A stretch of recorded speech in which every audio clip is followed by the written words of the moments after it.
admitting that mold was present in 2 public middle schools at the time. The Guam Department of Education and plaintiffs reaching a settlement, ending a 2-year legal battle over claims of violation of the Adequate Education Act. GDOE Superintendent Dr. Kenneth Swanson sharing what was agreed to Thursday in the Superior Court of Guam.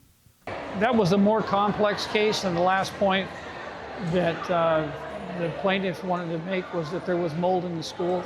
And what we agreed to is in the settlement on the day they filed the complaint, there was mold in both schools.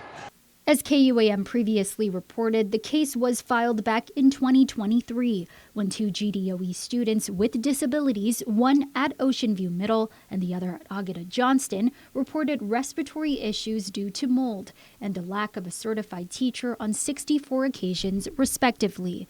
The mold issue was the final point to be addressed in the case. Both students have since moved on to high school. Representing the 2 students, Executive Director of Guam Legal Services Corporation Disability Law Center, Attorney Daniel Summerfleck explains. Because of the length of this lawsuit, neither one of the plaintiffs were still in middle school.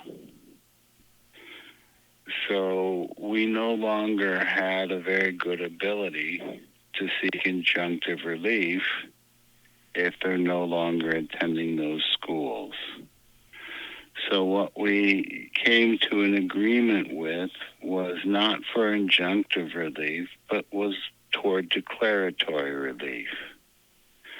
And what was agreed upon was that there was mold. There was 2 questions asked by the court as we were going into trial. Was there mold in the schools, and is mold harmful to students? Summerfleck adding that with only those 2 questions remaining, both sides were able to come to a resolution. Dr. Swanson sharing this in response. We also understand that mold is not healthy. We know that. Since that time, we've cleaned all of our facilities up, both of those plus all the rest of them. At the same time, we're in the tropics. We have another big storm. We're going to be fighting off mold again, and that's something that we see all over the island, that we all have to do that. So we're going to continue to work on that. Meanwhile, Summerfleck notes this marks the first time a lawsuit has been filed under the Adequate Education Act and hopes the outcome sends a message.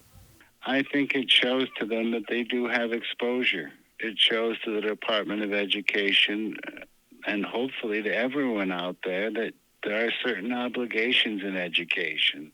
I look at the case of success right from the get-go.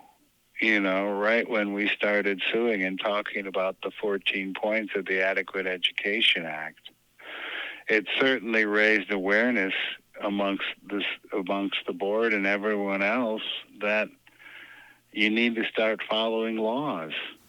Summerfleck also raising another point, the issue of broken elevators in schools, saying don't wait to be sued to fix the problem.